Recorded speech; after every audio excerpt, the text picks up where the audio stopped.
di wax ci l'indépendance de la justice alors que la justice mooy seule chose boo xam ne c'est juste nañ ko bàyyi ca la mu nekk mais tey bu ñu bëggee instrumentaliser la justice di jàpp ñoo xam ne nii tey dañu taxawal Sénégal di jàpp ñoo xam ne dañu ne tey ñoom dañu war di rendre compte te nag man dama jàpp ne kuy def lu baax da ngay bëgg li ngay def ñi koy jottali askan bi nga koy defal mais boo demee ba nga xam ne nii la ngay def sunu mbokk journaliste yi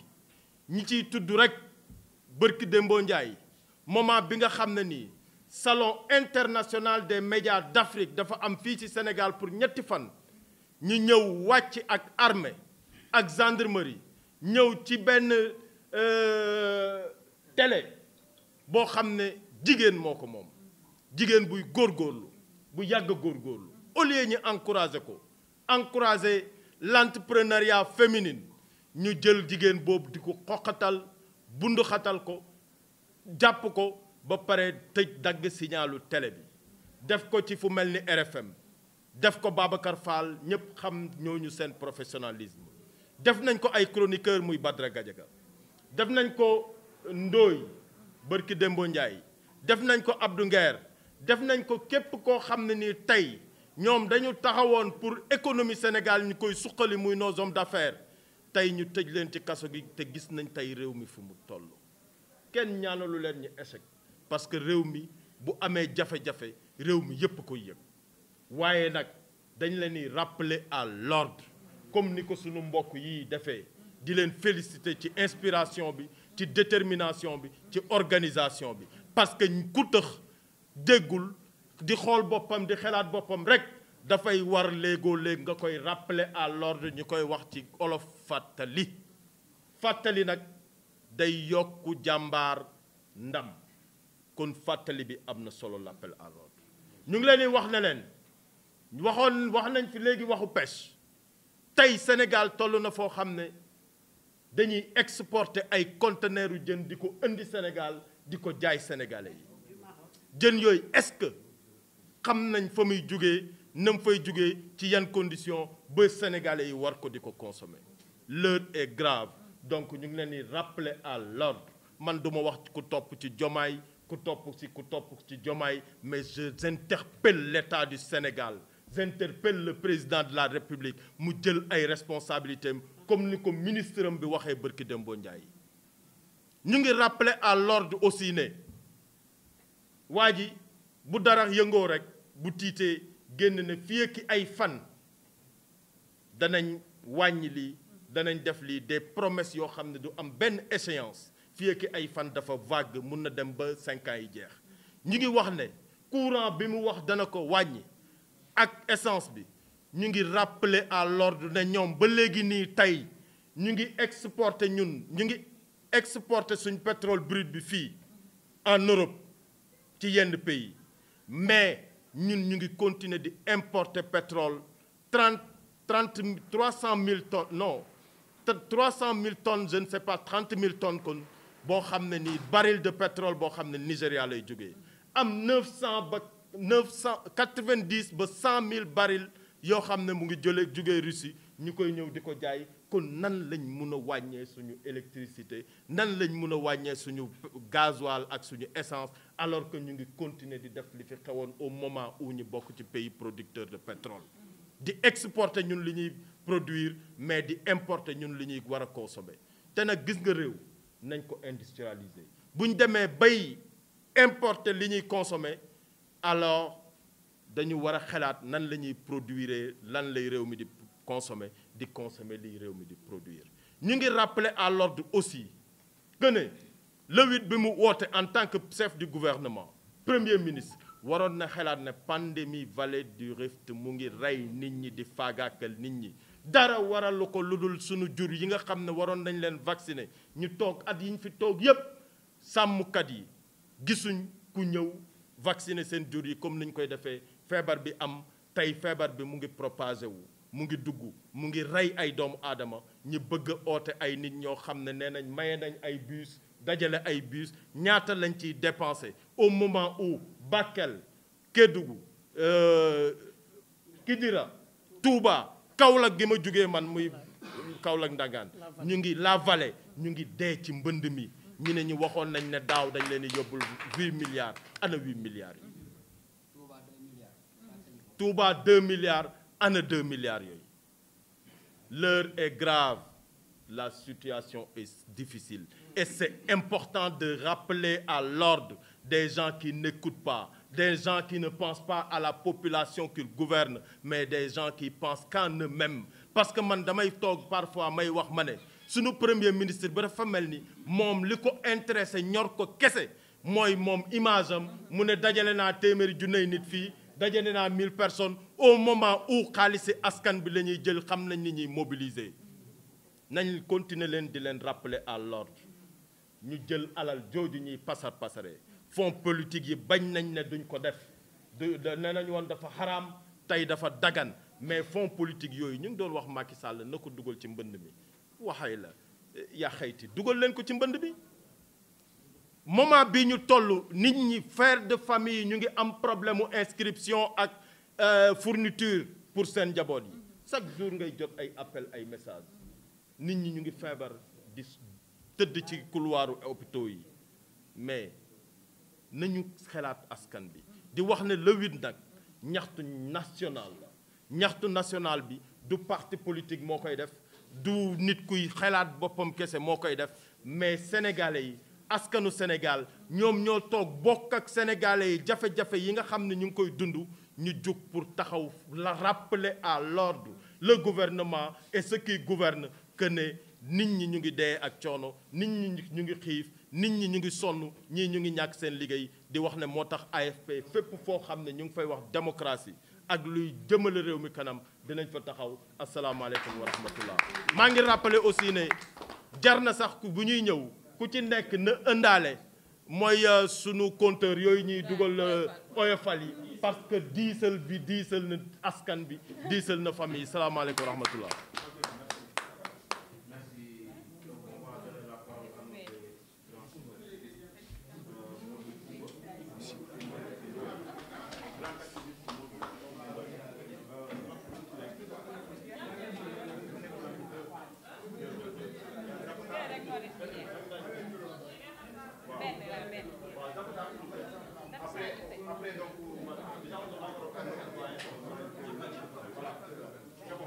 C'est bon.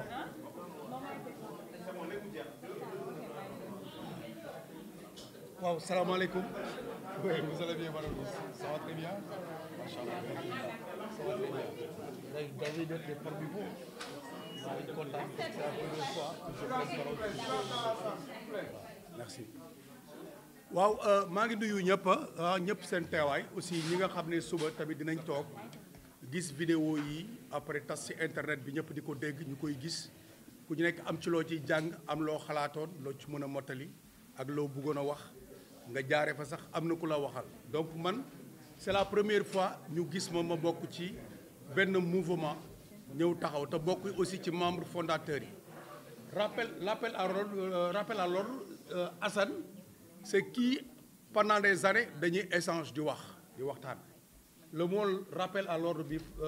c'est un terme militaire un terme d'institution léegi su ngeen gisee ñu bàyyi leen xel ngeen ñëw bi ngeen ñëwee yàggul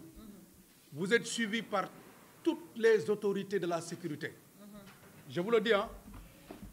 vous savez pourquoi parce que rappeler quelqu'un à l'ordre veut dire que sans distinction de galon sans distinction de position ou d'autorité mooy képp ku mu mën a doon foo nekk sax sa kër yaay papa ji ñu rappeler la alors na la papa vraiment lii nii boo ko defee woon nii moo gën c'est ce que ça signifie règle la boo xam ni amul exception ci benn autorité Sénégal kon donc yéen vous avez le meilleur mouvement ma ñëw rejoindre leen dinaa leen signaler ne leen depuis 2 semaines arrêté nañ sama contrat au niveau de port DP World 2 semaines parce que dafa am benn vidéo moi je tiens à faire des enquêtes personnellement di ko wone sénégalais di ko gis di ci teg seen bët ma gis un groupe de Maliens di wàcc ci benn camion au niveau du port ma di leen xool 2 personnes suñu wàccee toog tuuti ju ubbiwaat 3 personnes wàcc ma def demi tour di leen filmer ba ñu wàcc ñoom ñëpp di déplacé wu ci booru camp militaire français bi nga xam ne moom la français yi jógee ma topp leen ba à leur niveau ma ne leen d'où venez-vous yéen fan ngeen jógee ñu ne Mali ma ne fan ngeen jaar ci camions yi ñuy gestonte ma ne ok ma dem wax ko benn policier ci kanam policier bi interpellé leen mais loolu mooy li gën a tuuti li am ci danger présentement au Sénégal écoutez-moi très bien dama leen di wax tey su ngeen toogoon tey ngeen dégg ne am na xeex au niveau de l'État ou au niveau du gouvernement bu mu leen bett parce que kii di Madiambal Diagne ñun ay agents de sécurité la ñu woon dafa wax yoo xam ni c'est pas de l'ignorance Madiambal Diagne dafa taxaw mu ni ñëw na aéroport policier interpellé ko entendre ko pour xool ndax suspecté nañ ko pour mu war a dem wala warul dem nee na xaritam ay ñu nekkaat ci biir sécurité bi comme muy policier wala gendarme war ko waxaat yenn danger yu nekk ak nu mu war a jaar ba dem. y a combien de police y a combien de gendarmerie poser la question un policier bëgg a jàpp nit après beneen policier war a mën a ñëw aussi pour wax ko ne ko ah gars yi dañu laa bëgg a jàpp dawal. où est la sécurité Bassirou Diomaye Diakhar Faye président de la République moom moo war a njëkk a tiit balaa kenn di tiit et le pourquoi mooy un journaliste boo xam ne ku ne xam ne Sénégal yàgg na affronter kii di premier ministre di wax ak moom boobu il était de l'opposition ñu gis mu yoroon benn ay propos yoo xam ne c'est des chefs de guerre ñoo daan wax ci termes yi muy wax les jeunes sont bien entraînés ils savent se battre te ku leen jox jëg ñu xeex kan la ñuy xeexal gendarmerie boobu lañ doon xeexal moo nekk fii tey police boobu moo nekk nii fii tey changé wul les mêmes règles militaires moom la ñuy partagé la même justice moo fi nekk léegi tey bu ñu toogee benn Madiambal Diagne interpeller notre sûreté nationale et celui qui est à la tête de la sûreté nationale mu dem benn dëkk bu ñuy wax France nekk suñu collaborateur te français yi ñu ngi fii au Sénégal Madiambal Diagne génn wax lu mel noonu naan interpeller na le ministre de l'intérieur le ministre des forces armées wax naa ak moom lii def naa ak moom lii et que jusque là le peuple ignorant le peuple qui est là pour sa sécurité personne du gouvernement ni le ministre de l'intérieur ni le ministre des forces armées génnuñu wax peuple bi dara ci li am bu amee ñun xamuñu ci dara mais mun nañ am soupçon suñu xel pourquoi journaliste taxaw di interroger ku nekk à l'extérieur suspect la ñoom à leur niveau ñoo war a xam yan motif moo ko topp ñun xamuñu ko mais journaliste bi dem di cueillir information ci moom wala soit mu solliciter ko pour mu war a wax mais bu ñu demee ba di ko téere dañ naan ah y a quelque chose alors lan la qu'est-ce qui se passe qu'est-ce qui est dans ce problème on parle d'armement man direction du service des matériels laa doon liggéey des armées armes yi doon wàcc yëpp sama kanam lay wàcc dama doon jëlee arme 2 heures du matin ba 6 heures du matin di wàcc ay munitions di garder ay poudrières nekk fii ci liggéey bu metti bu armée doon joxe buñ ma ci joxee ma def commission dem ñëwaat mosuma xool loi ban moo arrangé militaire bi war a dem fanaan ci biir pax bàyyi njabootam ci ginnaaw salaire am tollowul ak salaire u ministre mais engagement bi ak dévouement bi muy am dem si pax bi toog foofu parce que prêté na serment boobu permettre ko mu toog foofu muñ li fa nekk xoolul benn notification bu muy ñëw di rappeler naan gars yi woy maa ngi dem sama lii matul sama lee matul juste après ñu ne ko boo paree rendre compte mun na fa dee est-ce que dina rendre compte léegi nag tey ñu toog ba ñu dégg koo xam ne ci Thierno Alassane Sall la nekk dem biir RFM ñu interroger ko muy wax ne am na un militaire bu ñu jàpp depuis 6 mois vous vous souvenez des gens des militaires qu'on avait pris au niveau de la Gambie ci frontière bi jàppoon leen en période de Coupe d'Afrique militaire sénégalais yi Salif Sadio jàppoon ñu exposé leen maa génnoon j'étais le seul ancien militaire bu génnoon di kaas lii c'est de l'honnêteté c'est de malhonnêteté waruñu mën a taxaw un militaire ñu di ko jàpp exposé ko publiquement ñu di ko wax waxuñu nag un politicien dem ci benn rajo ñu invité ko muy osé wax loolu et que personne ne répond le ministre de l'Intérieur ne répond pas il y a pas de communiqué buy war a tax sax ñun ñu xam la situation ban militaire moo nekk en bonne couverture c'est ça la question nous sommes tous en danger parce que au sommet de l'État ñuy dégg ay wax yoo xam ne day jógee ku nekk France il est protégé par qui pourquoi toute cette malaise bu di ko wax après ñuy dem aussi ci ki mu koy waxee ñu dem di ko jàpp on demande à ce gouvernement du Sénégal de sortir à tout niveau de sécurité et de communiquer avec ce peuple nous avons besoin des éclaircissements soit des orientations ou sensibilisations qui pourraient nous donner le courage de surveiller notre vie à point loolu la ñu soxla li ci topp nag mooy Bassirou Diomaye Diakhar Faye président de la République ak Ousmane Sonko le premier ministre dañu bëgg a xam Sénégal kan mooy kan qui est qui parce que mënuñu toog gis koo xam ne premier ministre la du Sénégal et dans un gouvernement chaque fois qu'il communique il se révèle pour un chef de parti et le manifeste présentement ñëpp di ko gis muy jël benn fugg comme quoi que moom moo mel ni koy diriger Sénégal ñu koy gis mu ñëpp a ngi koy gis moom mooy taxaw organiser lii mel ni koy opposé wu dans un gouvernement il oppose avec qui? Il oppose pas avec l'opposition. Disons la vérité. Il est dans le gouvernement c'est pour le peuple sénégalais yow nga war a mën a taxaw génn di opposé wu te yow opposition mu ngi wax ne ni nga yoree réew mi baaxul yow kan ngay opposé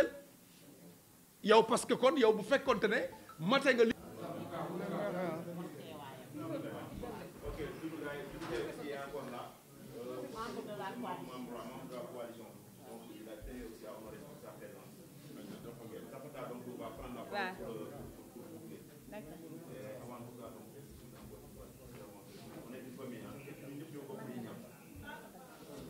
waaw asalaamaaleykum mbooloo mi fi teew yëpp ñu ngi leen di nuyu yéen ñëpp ci turu rappel à l'ordre di leen sant di leen gërëm bu baax a baax di nuyu ñi nga xam ne ñoo fi nekk ku mel ni madame le ministre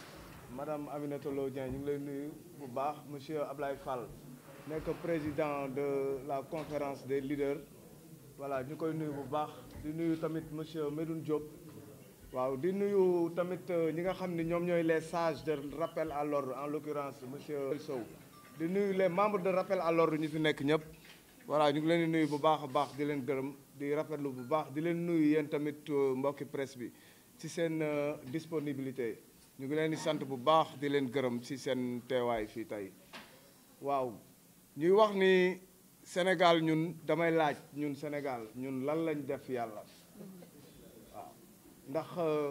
waaw nii dafa mel ni ñun li ñuy dund nattu la waaw ndax yàlla tey daf ñu am kum ñu booleel koo xam ni tey ndeysaan mu ngi ñuy xoqatal di ñu napp di ñu tiital di menacer waate dem bay di utiliser ay mots yoo xam ni c'est des mots de voyou de vagabond de un bandit de grand chemin dem bay taxaw di naan dama leen di effacer ñun ñi ñëpp yàgg nañu seetaan cinéma le mot effacer les voyous les bandits ñoo koy wax te effacer c'est plus dangereux que sax rey parce que effacer ils vont te faire disparaître carrément voilà mais nag ñun réeruñu ñun loolu bettuñu ci moom ndax ñun on était préparé davantage ñun du tey lañ ko xam ba ñu nekk depuis ba muy nekk moom ci opposition par rapport à ses paroles par rapport ak moom ni mu doon tenir ay discours am ñun xam nañ ko parce que yàlla kat dimbali nañu ñun on est des artistes ñun on est dañuy bind ba pare on fait de l'art des paroles ñun nous connaissons les mots ñun nous connaissons le poids des mots le poids qu'il utilisait quand il disait ku dee sara yaay juraat quand il disait que plus qu'il y a de victimes plus la pression s'accroît sur Macky Sall quand il disait que liggéey ngeen ba entraîné ngeen ba am ay doole ku leen jox ay gànnaay ngeen mën a xeex quand il disait que allumette bi mën a taal réew mi man mi ngi sama loxo te dinaa ko taal boobu ñun xam nañ ni kii ci dëggam la nekk mais yàlla daf ñoo natt ba nga xam ni 70% des populations du Sénégal dañuy jàppee mbiru terre à terre